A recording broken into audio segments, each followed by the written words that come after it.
Welcome to The Real Factor. Today we're going to discuss the 2000 classic The Whole Nine Yards, which stars Matthew Perry and Bruce Willis. My name's Thor. And I'm Ed. And unfortunately, we had the sad news that Matthew Perry passed away yesterday. Matthew Perry was one of six friends. Yep. Was six, right? That we knew growing up. Well, not really growing up, but in our college ages, we're already grown up. But who was there every week? Maybe have grown up. Yeah, really. But Age-wise. there every week to make us laugh.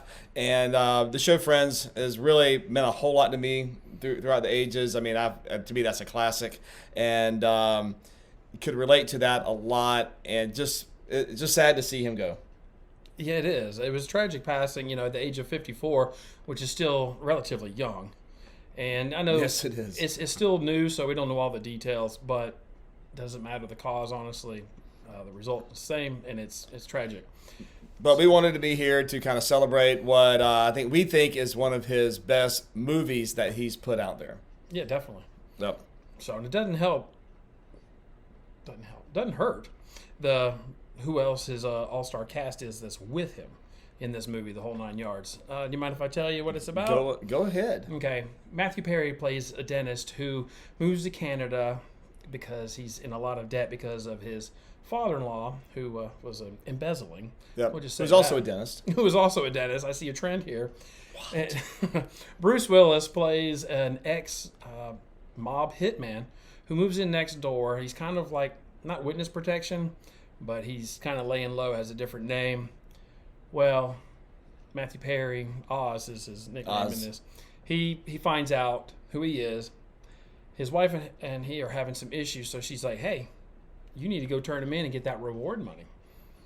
So, and that's pretty much that. I don't want to give it too much away. That's pretty much a good starting point, Yeah. because where the movie just kind of keeps it has a lot of twist in it, and if you've never seen this, Yeah. I really don't want to spoil it for you. We're not. I think we'll try to keep this Okay. a little bit spoiler free, since not everybody has this. Not as a huge movie, Right. But it's for me an incredibly funny movie.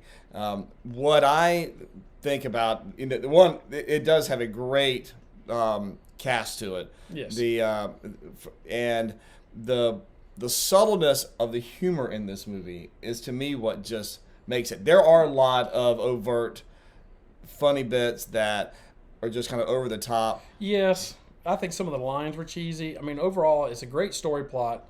The writing is pretty good. I think there was a couple cheesy lines that was just like way over the top. Yeah. And I don't know if you want me to say any of them or not. No, but, we can talk about some of that. The all-star cast, you had Michael Clark Duncan, Rosanna Arquette, Harlan Williams, Amanda Peet, Natasha Henstridge, Kevin Pollak. Pollak. Yes. So, I mean, just honestly, it was for the late '90s that it came out. It was a lot of up and comers and really comic geniuses that were all there, and really just it just made this thing kind of come together. In the beginning of it, right, the opening credits, which comes across, if you not really realizing what's happening, a little suggestive, of what, because since Oz is a dentist, they're using a lot of dental instruments and way to make toothpaste and floss just look about as sensual as it can be, and then it kind of pans out. It's just it's an interesting way of kind of starting it, but he is just married into the worst family ever. Oh yeah. I mean, his wife doesn't like him. His mother-in-law doesn't like him. No, and what I honestly think it's still one of the funniest bits for me. It's still at the very beginning where he goes out the car and he just beats, he just kind of beats the horn and the car and gets his frustrations out and start yelling. He gets up, drives away. At the end of the driveway, does it again. It just stops. That was funny. But the way that they did it, because you saw it like at a distance, and you just saw the hands move it. So it's kind of like a one take kind of thing, which to me made it more funnier instead of following him along the way. All I could think of when I saw him pounding on the steering wheel was Cameron. And I knew you were going to say it. Of course I would. But it was hilarious because he took off his seatbelt, did what he did, and then he all right, I'm calm now. I can go to work and face another day. He gets 50 feet and does it again. And I laughed. It was pretty funny. The other thing that I really appreciate in this movie is their hatred of mayonnaise. I am not a mayonnaise person. Oh, you're not? No, I am not. Duke's mayonnaise. I'll fight you on it. Yeah. So, but yeah, I just and so it was a running joke throughout the whole movie. But it was the common bond that Oz and Jimmy were able to have. That they both disliked mayonnaise. Yeah. And they kept getting mayonnaise. That running joke was fine versus the flies that were in the house. I did not care for that. But that wasn't supposed to be a joke. So one of the issues is that towards the end of the movie, there's a lot of flies in this house that they're filming in. Right. And so there's bits and pieces where Bruce Willis is like trying to catch flies, and that joke of him spitting it out, that was on the fly. Oh, really? No pun intended. But yeah, that was ad lib. I didn't know that was ad lib. But then all the stuff you can see flies, and you're like, is that digital? Did they put that in?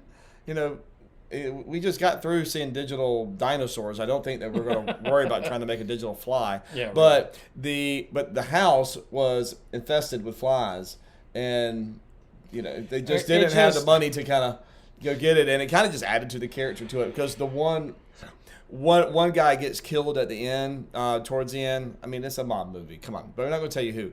But then the fly lands like on his nose. Yeah, that's what was cheesy about it. I get it if the fly landed and he left it there, but he kind of it's like, oh, I'm not dead, and he kind of like shaking it off. It's like, really? That's the cheese factor. Oh. And then right before that, I just think that builds into the mystery. Not me. Of the show. But that's okay. That's why we're different. But one thing, you notice Bruce Willis is a hitman in this movie. It's like, how many other movies has he played a hitman? I mean, there was Pulp Fiction. There was Lucky Slevin. He does a good job at it. Yeah, well, Lucky Slevin was a lot better than this one, but in my opinion. Yeah. That's fine. That's what we all have. He played Red. So. So did you notice, so there was one part at the beginning where Oz is realizing who Jimmy is because he has a tattoo. Yeah. And it flashes through all of his newspaper clippings. That was really good. Did you recognize the picture from another Bruce Willis movie that was in it? I'm embarrassed. No, I did not. They had the Die Hard 2 picture of Bruce Willis in his little cardigan sweater. I am ashamed of myself for not noticing that. Which I always thought, and this is a deep dive here. I always thought that taking a point off of my tally. But I always thought that was interesting that they used that picture. And the reason I say that is because this is a Warner Brothers film. Die Hard is a 20th Century Fox film, right? And I figured there was going to be some rights issue going with that. They probably just paid some money for it. They may have. So what I really also like, so some of the Matthew Perry-isms come in through the. Oh yes, it definitely does. It is very much almost like Chandler is in this movie, and he even says the name Bing, or he doesn't say the name Bing. He says Bing in it for like Chandler Bing. Yeah, I'm like, wow. Getting a little Friends reference in there.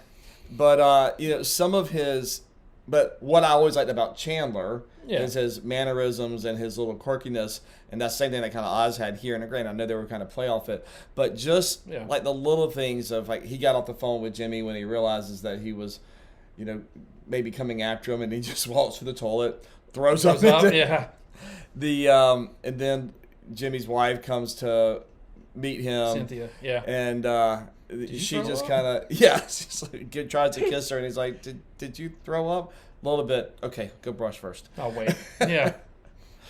But even like the part where she like blows smoke, cigarette smoke in his face, and he just kind of was, which I thought was funny because his wife smoked. Yes, but he hated his wife, so everything he was doing to try to stay away from her. Yeah, okay. Well, that makes sense. I do like the ending pretty well, seeing how the people who, since we don't want to spoil it too much, so the people who didn't really like him too much got their just desserts. Yeah. So, well, and there was that's not spoiling it. But there was a lot of twist. Oh yeah. Some of it involves some dentistry, which some of this that hits home with him. The dentistry does not really hold up. All right, so that's my one point I'm trying to say. You're trying to Everything else in the movie is believable except for the dentistry part. The dentistry part. Well, what's wrong with the dentistry part? Because it's not going to stop people from watching. Now it might make them, Well, there's a part where they're trying to copy somebody's dental records. Yeah. All right. That's not a the spoiler. reason why dental records are so good at identifications because it's very, very, very, very, very, very, very, very difficult to duplicate them because everything is custom. It's like a fingerprint. Yes. So that part, I'm like, there's no way we could have duplicated somebody's dental records within a couple of hours period. Not going to happen. Movie magic, as magic. he likes to say. It's magic. But to the untrained eye, this guy, it looks... As far as, similar. plot device for the movie, I think it works. It works great. I mean, it's another one of these little twists and things that they kind of get going on to it. I had a soft spot in this movie for the two leading ladies in this. Back in the early 1900s, the 1990s. We were having a silent film at that time, see? Natasha Henstridge, who was in Species, took my heart. If you've ever seen that, you'll know why. And I haven't seen that one. I have to watch it. So she plays Jimmy's wife, and then this movie kind of introduced us to Amanda Peet, who was just really, she was so funny in the movie. Yeah, her mannerisms were just as good, and that's one of the things that I always crack up. And it's a simple little thing that she does, but it's the point where, so she has an infatuation becoming a hitman, and she's like a dental assistant, nurse or office assistant for Oz in his practice. Right. Well, she finally gets to meet Jimmy, and he's talking to him about how he doesn't want to get close to people and about how he got some scars and whatnot. Right. And when he starts to talking about, the one that he trusted, and then he went to shoot himself in the back, and he was like, yeah, I don't like Stanley anymore. And she had this little grin, laugh that it kills me every time. It's just a simple little thing that she does, but I mean, I love it. It just it was great. She did a great job with her entire performance in there. Yeah, she plays basically kind of like what I would imagine a kid in a candy store, but it's in an adult store of hitmen. I mean, that's just kind of how she was. Had she knew the hitmen and their backstories and who their victims were, and it was like people who follow serial killers now. But she finally got to meet her idol, and so that was. I don't want to spoil it. It's like if you got to meet Britney Spears, right? Taylor Swift, thank you. I don't know. Did I say that name right? Swiftie. Swiftie, yes. I was listening to Taylor Swift this morning, ironically. Did I just say that out loud? I turned the mic that way.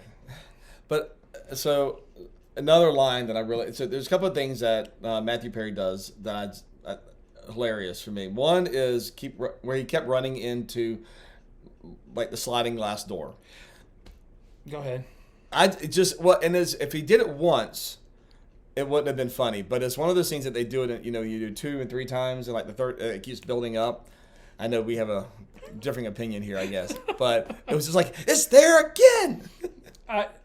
The time to me that was funny was when he tried to escape and get out, and he couldn't get it unlocked. And he's like, "Does this thing slide or what?" I mean, that was hilarious. But the problem was when he came running back. This will spoil something, so I apologize. When he came running back, he jumps into it instead of just running into it and getting hit. He knows it's there as an actor, so he like kind of jumps into it like, oh, and then falls back like, oh, there's a sliding glass door there. It's like he didn't just... You're saying his acting abilities did not hide the fact that there was a sliding glass door? On that. He's a great actor, but so it was...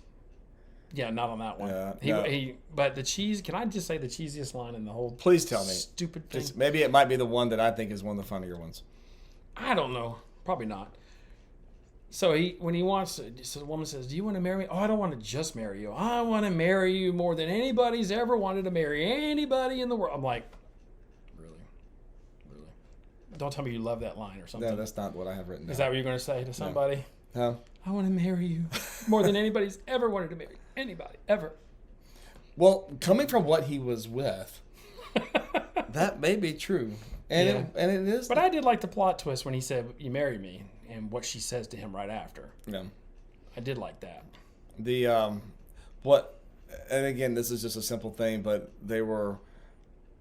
It was I guess all Bruce Willis and Amanda Peet and him were all in the room, and I guess they're waiting for a phone call or something. Right. And I guess he's nervous as he can be, and he's like, the phone rings. It's like, there's the phone. Rings again. He goes, there it is again. Sorry, but it's just something. It's a lot of the stuff in this. It's just the stupidest stuff, but I don't know. It hits you right when it hits you right. I think you need to be in a good frame of mind with this. But yeah. What else you got for it? I didn't like Kevin. I like Kevin Pollak as an actor. I did not like his accent. No, when he was doing his accent, he kept messing up. It's like he was trying too hard to sound like he had an accent, but he was coming off all wrong. Yeah. I will say, to me, that And was like, I do like Kevin Pollak as an actor, but I do think that his overdoing whatever thing he was trying to do for his accent, that took me out of it a little bit. Yeah, because it was like he was like purposely trying to mess up words to fit an accent that didn't work. Yeah. Just so you know, this does have take away from the entire movie or anything. This does have a sequel, with the original title of The Whole 10 Yards. But I think that basically just meant they had one more person go and watch it, because it was not as good as this one. It's okay. But I have not seen that one. But the one thing that I've noticed, and just like with all the streaming sites, you can find the whole 10, but you can't find the 9. That's because the 9's the popular one. Yeah, I know. They want you to pay for it. Yep. Mm-hmm. Yeah. Which I did. Thank you for helping out the economy. Mm-hmm. Still better than a long kiss goodnight or whatever. Oh, you're hurting the hearts of people across America. He likes right that now. movie, and I'm done, baby. Oh no. All right. So, what would you give your score for this? Out of 10, Yes. 6.5. All right. I give it a 7.5. I think for a comedy, I think for what, and so I'm looking at this as far as what I think it sets out to do. I think it achieved all of that of what it wanted to do. Yeah. I think it's enjoyable. I think it's one that has rewatchability, which is, to me, is also very important, because there's so many little things and nuances and lines that you can kind of get out of this movie that brings you back to it and makes you kind of laugh at it again. I would agree. There we go. Nothing else to add to it. That was perfect. All right. So thank you for tuning us in. Go back and watch this. If you haven't seen it, go watch it. Put some comments in there. Let us know what you thought about it. And as always, please like and subscribe. And we'll see you next time on The Real Factor. Bye.